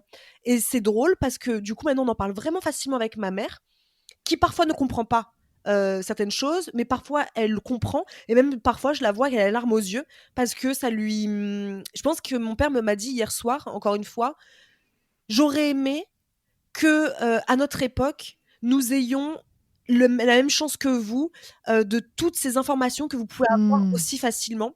Parce que nous, notre frère, par exemple, il a dormi avec mes parents, dans leur lit jusqu'à ses 6 ans. Donc c'est quand même énorme, hein. Donc quelque part, c'est un peu drôle parce qu'ils disent, il y a eu ça, et pourtant ils étaient très souvent plutôt dans la confrontation avec nous. Mais à côté de ça, mon frère ne pouvait pas dormir seul. Ils ont fait dormir mon frère avec eux dans leur lit pendant 6 ans. Mais eux, ils le cachaient au monde, ils le disaient pas. Ils avaient honte. Ils n'avaient pas honte chez eux, mais ils avaient honte quand les gens disaient mais il dort où Brice? Ils disaient dans leur chambre, dans sa chambre, parce qu'ils osaient pas dire il dort encore avec nous alors qu'il a 4, 5, 6 ans. Et mon père, hier soir, il m'a ému parce qu'il m'a dit j'aurais tellement aimé connaître tout ça moi aussi à l'époque, parce qu'on aurait fait une éducation différente avec vous. Et ça m'a ému parce que je sais qu'avec Alba, là maintenant, ils sont des grands-parents qui sont hyper dans la bienveillance, dans la positivité tout le temps. Et je vois quelquefois qu'ils ont ce côté de se dire c'est tout ce que nous, on n'a pas fait avec nos enfants. Donc c'est vrai que c'est émouvant quand même. Non, c'est clair, mais je te rejoins tellement sur le livre Au cœur des émotions de l'enfant. Moi, je l'ai lu quand ma fille, elle avait peut-être 8 ou 9 mois, un été, et je l'ai lu, j'ai dit, mais en fait, c'est pas un livre pour les parents, c'est un livre pour les êtres humains. Ouais, exactement. Et c'est drôle parce que c'est ce que j'ai dit à Marisa. J'avais dit à Marisa, mais enfin, je veux dire, on devrait même pas le lire quand on devient parent. Ah non, oui, ça devrait être à l'école à 17 ans. Complètement. Je suis d'accord. Bon, les filles, je sais que vous vous formez beaucoup. J'admire vachement votre côté sur l'entrepreneuriat. Vous êtes tout le temps à acquérir des nouvelles connaissances. Et je me suis posé la question si vous aviez cherché des formations sur le fait d'être ce qu'on appelle les mumpreneurs. Donc, en gros, d'être mère et entrepreneur, de savoir gérer. Parce que c'est clairement pas la même chose quand tu diriges une entreprise que quand tu es salarié, que tu suis les règles d'un patron ou d'une patronne. Est-ce que vous avez fait ce type de formation ou vous apprenez au fil du temps? Déjà, je savais pas que ça existait des formations de ce type. Tu m'apprends quelque chose? Des formations mumpreneur? Je n'ai jamais entendu ça de ma vie. Non, mais alors peut-être que ça n'existe pas, mais je me demandais si vous aviez cherché. Est-ce que vous en aviez? Donc non, donc tu vois, j'ai ma réponse. Tu vois, pas du tout. En fait, je pense qu'on fait comme notre façon avec Marisa, que ce soit nos vies personnelles ou professionnelles, on les vit jour par jour. C'est vrai que sur les réseaux sociaux, on a peut-être cette impression qu'on gère, qu'on a un emploi du temps, mais en fait, mais franchement, il faudrait qu'une caméra télé vienne un jour nous suivre pendant 10 jours, 15 jours. Vous verriez que moi, le matin même, tu vois, là, par exemple, ce matin, c'est là que je vais dire à Marisa, tiens, ça te dit pas qu'on fasse un live? Mais parfois, c'est même pas prévu. Tu as des gens qui vont te dire qu'ils ont programmé, par exemple, leurs épisodes de podcast sur 6 mois. Nous, notre épisode, par exemple, de podcast sort tous les mercredis. Parfois, c'est 3 jours avant, on savait même pas de quoi on allait parler. Et ça, c'est comme ça dans notre vie de tous les jours avec Marisa. Donc, moi, l'organisation... En fait, on est très brouillon. On est très brouillon, et pourtant, on n'a pas cette impression-là parce que finalement, on arrive toujours au point final. Ça veut dire quand on crée un agenda, par exemple, pendant tout le processus, c'est archi brouillon. Faudrait pas venir nous voir parce que c'est une catastrophe. À la fin, l'agenda est sorti, tout va bien, etc. Mais toujours nos processus créatifs sont très brouillons. Et donc, du coup, aujourd'hui, comme toi, j'imagine, comme beaucoup de mamans entrepreneurs sur les réseaux, etc., une journée qui n'existe évidemment pas du tout. Tu te réveilles le matin, t'as l'impression... Moi, maintenant, en fait, ce que je me suis dit, c'est que je me libère un peu. J'arrête de me culpabiliser, etc. J'arrête les to-do list. Je me dis, aujourd'hui, si je peux déjà faire cette tâche-là, ce sera un grand accomplissement. Le reste du temps, on verra ce que ma fille m'offre, en fait, comme temps. Mais j'arrête de me dire, aujourd'hui, il faut que je fasse une vidéo, que je la monte, que j'interviewe quelqu'un pour un podcast. Non. Franchement, maintenant, je me dis, j'interviewe quelqu'un pour un podcast, c'est tout. Aujourd'hui, je réponds à Clémentine, c'est tout. Et après, on verra, tu vois, c'est des petites choses par petites choses. Mais non, on n'a pas du tout, on n'a pas cherché à se former. Peut-être qu'un jour, on en ressentira le besoin, mais pas pour le moment. Ou peut-être vous formerez des femmes. Peut-être que c'est intéressant. En tout cas, s'il y a des femmes qui ont envie de faire des formations, je ne sais pas si ça existe, mais je trouve ça vachement intéressant. Après, un bébé est un bébé. Enfin, un bébé, c'est tellement différent les uns des autres que je sais pas trop comment je dirais à quelqu'un, à part dire à la personne ce que moi j'ai fait et ce que je fais, c'est de se réveiller avant son bébé. Je peux dire que les premiers mois, c'est pas évident. T'es là, quand ma mère me disait, Marisa, si tu veux vraiment accomplir ta journée, lève-toi un petit peu avant Gemma. Enfin, maman, je suis crevée, en fait. Donc, me lever avant, c'est ouvrir les yeux le matin, c'est déjà très compliqué. Mais une fois que j'ai pris ma dose de spiruline, peut-être que si. Franchement, Clémentine, t'es en train de me donner une idée. Émerger une idée, mais c'est vrai que il y a peut-être moyen qu'on forme des femmes. Mais après, en fait, Marisa, elle, c'est, elle peut se lever plus tôt. Oui. Mais par exemple, moi, ma fille ne m'a jamais autorisée à sortir du lit. Du moment où je sors du lit, elle hurle. Donc moi, me lever plus tôt. Moi, depuis qu'elle est née, quasiment, je pense qu'elle m'a permis ça peut-être 2-3 fois. Allez, non, j'abuse, peut-être 10 fois, quoi. Mais depuis 16 mois, je n'ai pas l'autorisation de sortir du lit, parce que si je sors du lit, elle se réveille aussi sec. Donc si je me lève à 5h30, elle se réveille à 5h30. Donc moi, j'ai pas justement cette soupape de du moment où moi j'ouvre les yeux, ou que elle ouvre les yeux, parce que c'est plutôt elle qui ouvre les yeux en premier vers 5h30, bah j'ai pas besoin de me lever et ma vie de maman commence tout de suite. Donc moi, j'ai pas ce moment de temps pour moi. Je ne sais même pas le temps pour moi au réveil. Mais heureusement, il y a les grands-parents qui ont vraiment pris leur place et qui me permettent, parce que moi, c'est vrai que j'ai une maternité beaucoup plus qui est très intense. Alba me demande beaucoup maman, tout le temps. Donc c'est vrai qu'elle est très proche des grands-parents. Donc moi, ça me permet de travailler, parce que maintenant elle a 16 mois, donc c'est beaucoup plus facile. Elle marche, elle papote. Elle joue toute seule, elle est beaucoup plus indépendante. Moi, mes parents vont la prendre avec eux, parfois une nuit, parfois 2 nuits, c'est le max que j'ai autorisé pour le moment, pour qu'au moins moi je puisse avoir des moments le matin où je suis seule avec moi-même, parce que depuis 16 mois, moi c'est pas possible de me lever plus tôt. C'est pas possible. Donc bon, moi je suis comme toi, Isadora, je suis comme toi. Je te rassure, j'ai eu la même maternité, mais alors ma fille a 3 ans, je t'assure que ça change et qu'il y a un moment où ils arrêtent d'être en espèce de glu contre maman et ça passe un peu à papa. On respire après. Mais en fait, c'est pour ça que c'est difficile d'imaginer des formations. C'est pour ça que je savais pas que ça pouvait même exister. Mais la maternité, c'est tellement différent d'une femme à une autre, parce que on entend toujours dans son entourage, mais elle dort toujours pas, ta fille. C'est quand même bizarre, tu sais. Elle a quand même 1 an. Oui, moi c'est ma fille, elle est comme ça. Point. Enfin maintenant, faut s'y faire. Les enfants sont pas tous les mêmes. On n'est pas calibrés, ils sont comme ça. Chacun est différent. Moi j'ai une fille qui dort extrêmement bien, donc en effet, j'ai la chance de pouvoir sortir du lit 2 heures avant elle, faire ma matinée, être tranquille. Ça c'est une chance. Mais qu'est-ce que j'ai perdu mon fil. Mais à la base, je voulais dire que les seules choses à faire, je pense, c'est de lâcher prise, en fait, au bout d'un moment. Je pense que la formation, ce serait juste ça, en fait. Les amis, il faut lâcher prise. Il faut que l'entreprise tourne comme tout le monde. Il faut bien que notre entreprise tourne. Donc, faire la tâche la plus importante et ne plus faire peut-être comme on faisait avant, où on était un peu dilettante. Tu fais une tâche, tu arrêtes la tâche, tu en fais une autre. Non, là, c'est vraiment faire une tâche. Je pense que même la maternité, ça permet même de cadrer les entrepreneurs. Si les entrepreneurs sont comme nous, désorganisés, parce qu'il y a des entrepreneurs qui sont hyper organisés, tout roule pour les 6 prochains mois, tant mieux. Mais si vous êtes comme nous, hyper désorganisés, peut-être se dire juste, aujourd'hui, je fais une tâche, je me concentre sur une tâche et je la fais à fond. Et puis après, je fais au fil de l'eau, une tâche par une tâche, ce que j'ai le droit de faire, quoi. Moi, ma fille, elle va dormir une demi-heure, je vais venir sur mon ordinateur, j'écris le mail qui était important, et puis après, je l'entends pleurer, je retourne la récupérer, et c'est fini pendant les 2 prochaines heures encore. Enfin, je pense qu'il faut lâcher prise, en fait. Mais en fait, ma question, c'était surtout parce qu'on recherche toutes, je pense, ce fameux équilibre. Est-ce que vraiment il existe ?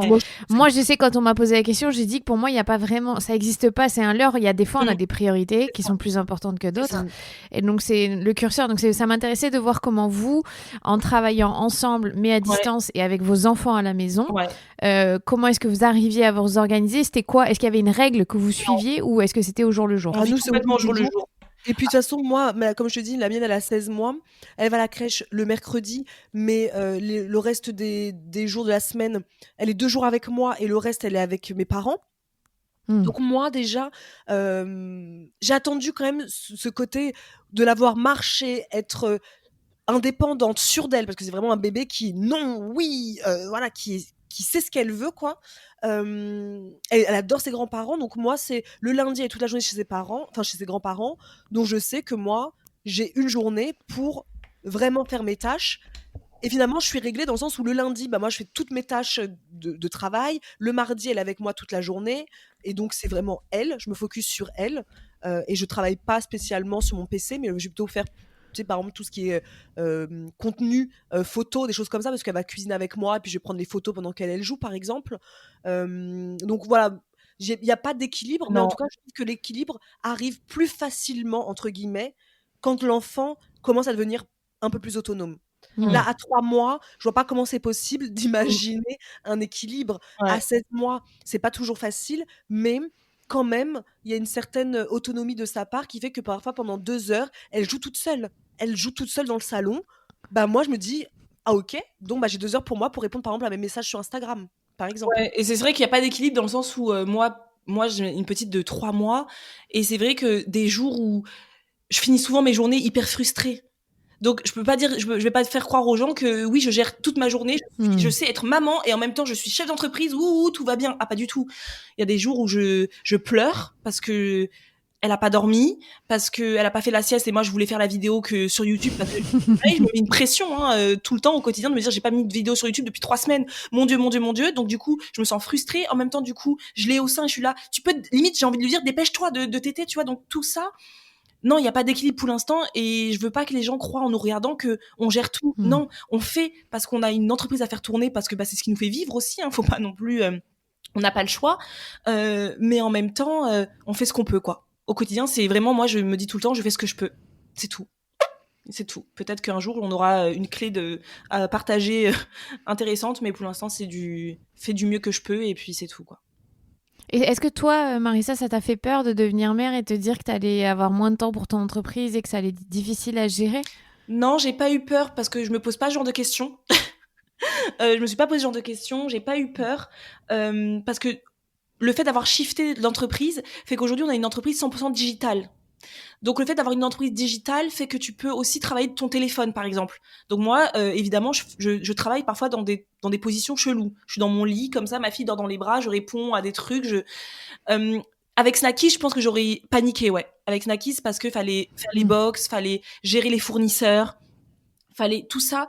Ça aurait été plus compliqué pour moi que là, dans le digital, c'est beaucoup plus. Je pense que la meilleure décision qu'on ait faite, c'est actuellement, en tout cas, de faire une entreprise digitale, ouais. Ça, c'est sûr. En fait, Ouais.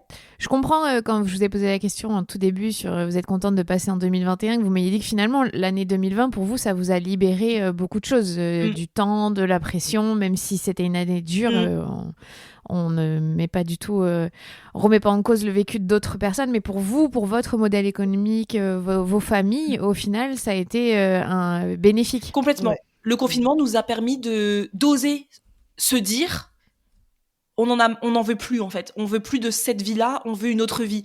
Je pense que, comme je te disais, Isadora et moi, on est des femmes qui vivons sous pression parce qu'on a été des enfants, voilà, qu'il fallait être des enfants parfaits, etc. Du coup, Isadora et moi, on se met des pressions où je pense qu'on n'aurait pas assumé, s'il n'y avait pas eu cette crise en 2020, on n'aurait pas assumé de dire on veut quitter Snackies.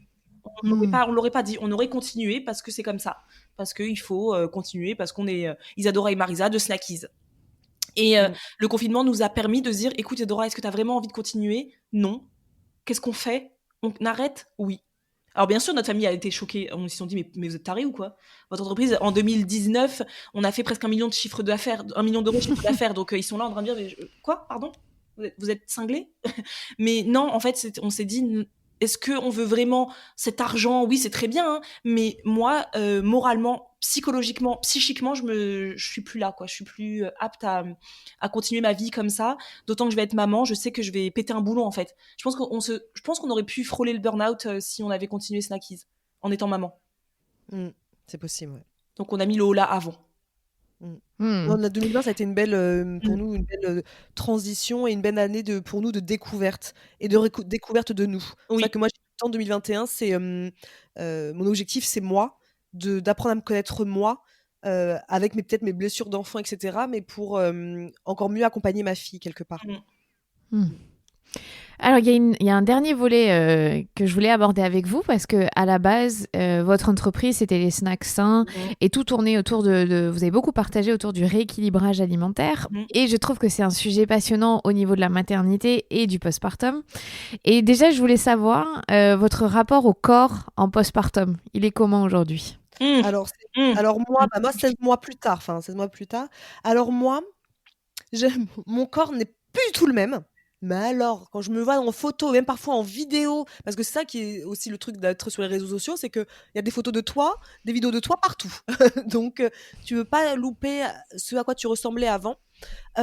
Bizarrement, je me trouve beaucoup plus sereine avec le corps que j'ai actuellement, et peut-être même beaucoup plus jolie qu'avec le corps que j'avais avant.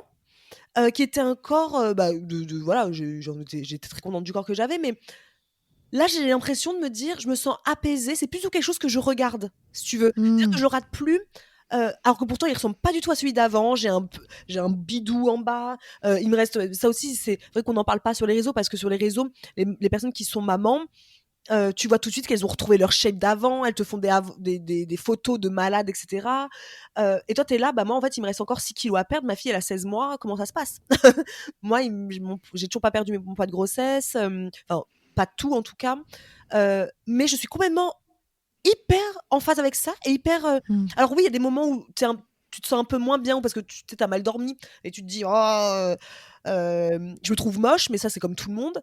Mais en règle générale, je me trouve plutôt. Ouais, je suis contente de voir que c'est un corps qui a donné la vie. Je me dis, putain, je suis fière de toi, mec.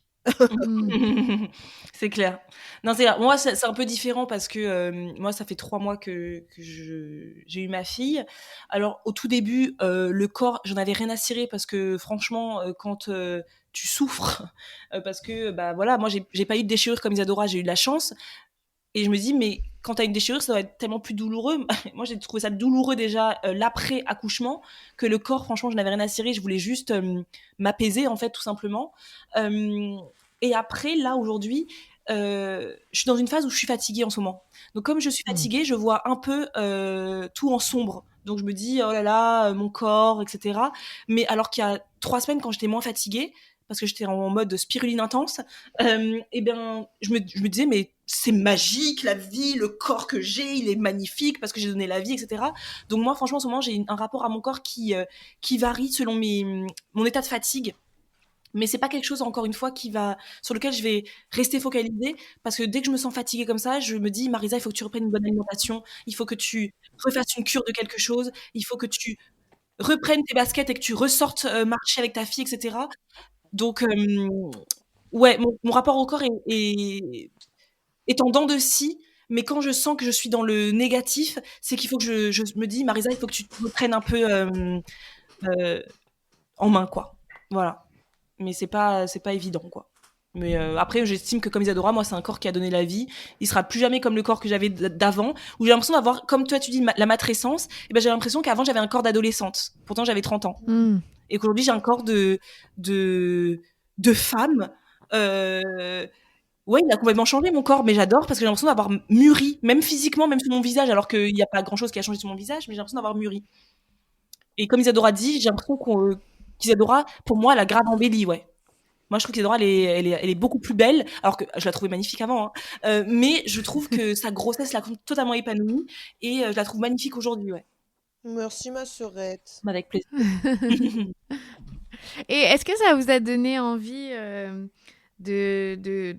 Je suis en train d'allaiter ma fille, elle me regarde avec des yeux, mais qu'est-ce que tu dis? Pourquoi tu parles là? Je parle, mon cœur, tu peux prendre le sein. Et est-ce que ça vous a donné envie de faire un guide sur la nourriture postpartum? Parce que je sais que c'est un sujet hyper important et vous en avez parlé sur les réseaux sociaux. Parce que moi, je trouve, personnellement, je suis nulle en cuisine, même si j'aime le faire, qu'il n'y a pas assez de choses là-dessus. C'est vrai. Ah bah alors, je vais te dire un truc qui est un peu stupide parce que c'est quelque chose qu'on dit toujours aux entrepreneurs que c'est pas parce que quelqu'un a eu l'idée avant vous que vous pouvez pas vous lancer parce que vous ferez quelque chose différemment. Mais c'est quelque chose qui, moi, maintenant, la maternité, c'est quelque chose qui, aujourd'hui, m'anime vraiment. Vraiment, j'ai vraiment une envie de partager sur la maternité, qu'on ouvre la parole, en fait. Et évidemment que j'ai énormément envie de proposer du contenu pour les femmes après l'accouchement, le postpartum, le mois d'or, tout ça, et aussi après, donc même l'alimentation pour bébé, parce que c'est vrai qu'Isadora maintenant elle partage beaucoup ce que Alba mange, et c'est quelque chose qui revient énormément dans nos messages privés. Est-ce que vous pourriez faire un e-book sur l'alimentation de bébé, etc. Et c'est bête ce que je vais dire, mais en fait, je sais qu'il y a des personnes dans mon entourage entrepreneurial sur les réseaux sociaux qui sont en train de travailler dessus, et je me dis, j'ai pas envie de leur voler la truc. C'est bête, alors que parce qu'il y aurait chacun a le droit de faire la même chose qu'une autre. Dans tout cas, ce sera différent forcément, puisque ce sera une vision qui est différente. Mais je sais par exemple que, comment elle s'appelle, celle qui a écrit le 4e trimestre. Julia Simon. Ouais, Julia Simon est en train de faire ça, je le sais. D'autres personnes aussi se sont confiées à moi, qui sont sur le projet aussi. Et du coup, je me dis, les pauvres, quoi, j'ai pas envie de leur bouffer leur pain, quoi, tu vois. Mais n'importe quoi. Mais non, mais c'est vrai que c'est ce que j'ai ressenti. Je me dis, mais Marisa, tu devrais pas ressentir ça, parce que tu dis toi-même aux entrepreneurs, lancez-vous. C'est pas parce que quelqu'un a lancé ça que vous devez le faire, de pas le faire. Puis ce sera différent, ce sera un différent. autre angle, une autre façon de. Ouais, mais c'est vrai que c'est une envie. Mais je suis honnête là. Aujourd'hui, c'est vraiment le podcast de l'honnêteté, les amis. J'adore, moi. Que vraiment, c'est ce que j'ai ressenti. Et c'est stupide, parce que même les personnes qui vont créer leur truc, c'est évident que j'en parlerai sur les réseaux parce que j'y crois à fond. Mais j'ai bien envie, en effet, Isadora et moi on en parle, on a carrément envie d'écrire quelque chose sur ce sujet-là, ouais, carrément. Autant l'après-grossesse que l'enfant, la petite enfance, ouais. Et surtout que maintenant on est entouré de Karine, notre sœur qui est diététicienne, qui a rejoint l'équipe, d'une naturopathe qui a rejoint notre équipe aussi. Du coup, on se sent plus forte pour créer ça, parce qu'on l'aurait jamais créé comme on a créé nos autres e-books où c'est juste des recettes. On n'aurait pas créé de e-book ou de livre en tout cas sur ce sujet sans être accompagné par des professionnels, ça c'est sûr. Donc plein d'idées. Ouais. Bon les filles, merci beaucoup. C'était franchement passionnant, parce que j'aime beaucoup le fait que vous soyez aussi honnête et ouverte, et que je trouve que ça ajoute le fait qu'on les fait à 3. Et que, alors même si personne n'est à côté, hein, soyez honnêtes, vous êtes chacune chez vous. Mais merci d'avoir pris le temps, parce qu'on est le 1er janvier, je tiens à le dire, c'est un jour férié, mais dans le monde de l'entrepreneuriat, on s'en fout. Et de la maternité aussi. Donc voilà, merci. Je recommande à tout le monde votre agenda, même si je sais qu'il est en rupture de stock, mais franchement j'ai passé les 3 derniers jours à tout faire dessus, j'adore. D'ailleurs je vous le dis juste, il n'y a pas assez de dessins à colorier.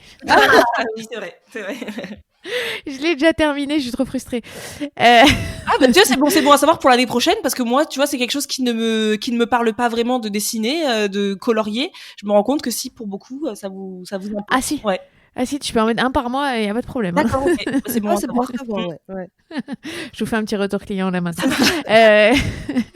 Mais merci à vous. Je suis très fière de vous avoir dans le podcast. Moi qui vous avez découvert via Génération XX il y a plusieurs années maintenant. Ah oui, d'accord. Et ouais, et je suis ravie d'avoir eu cette conversation, parce que je trouve que c'est important aussi de parler d'où on vient et de la relation qu'on a eue avec ses parents, et c'est magnifique ce que vous avez réussi à créer, donc bravo. Merci beaucoup. Merci à toi, Clémentine, parce que pour nous, c'est nous qui sommes honorés d'être sur la matrescence, parce que nous, on adore ce que tu fais, et continue comme ça, parce que c'est grâce à ton podcast, en tout cas pour moi, que j'ai découvert beaucoup de choses sur qui je pouvais être, et ce que pouvait être aussi ma fille, et j'en ai pas parlé, mais aussi bien évidemment ma belle-fille, à qui j'ai dit pardon quand j'ai découvert aussi ton podcast par exemple, où on parlait de plein de choses sur comment on a pu être, etc. Moi j'ai dû dire pardon à ma belle-fille d'avoir été sévère avec elle au début, puisque je pensais que c'était ça, être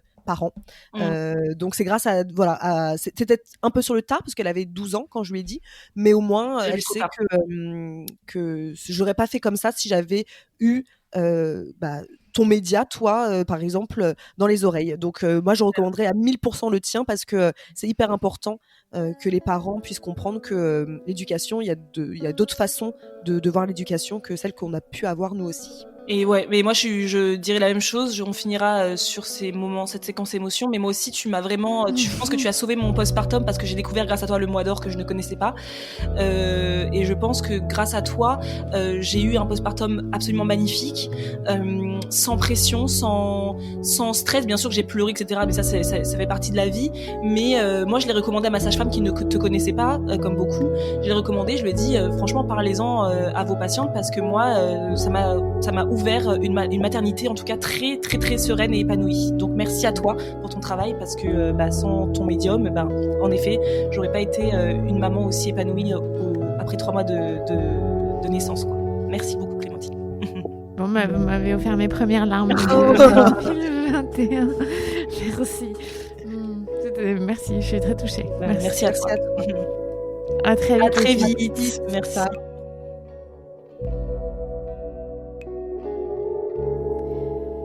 C'était Isadora et Marisa, entrepreneurs, jumelles et mamans de 2 petites filles et belle-maman de 2 filles. Si vous voulez écouter un podcast sur leur aventure professionnelle, je vous recommande vraiment le podcast de Génération XX. Je suis Clémentine Sarlat, votre hôte. Si vous avez aimé ce podcast, n'hésitez pas à le partager sur les réseaux sociaux @lamatrescence, à laisser un commentaire et à mettre 5 étoiles. À la semaine prochaine, prenez soin de vous.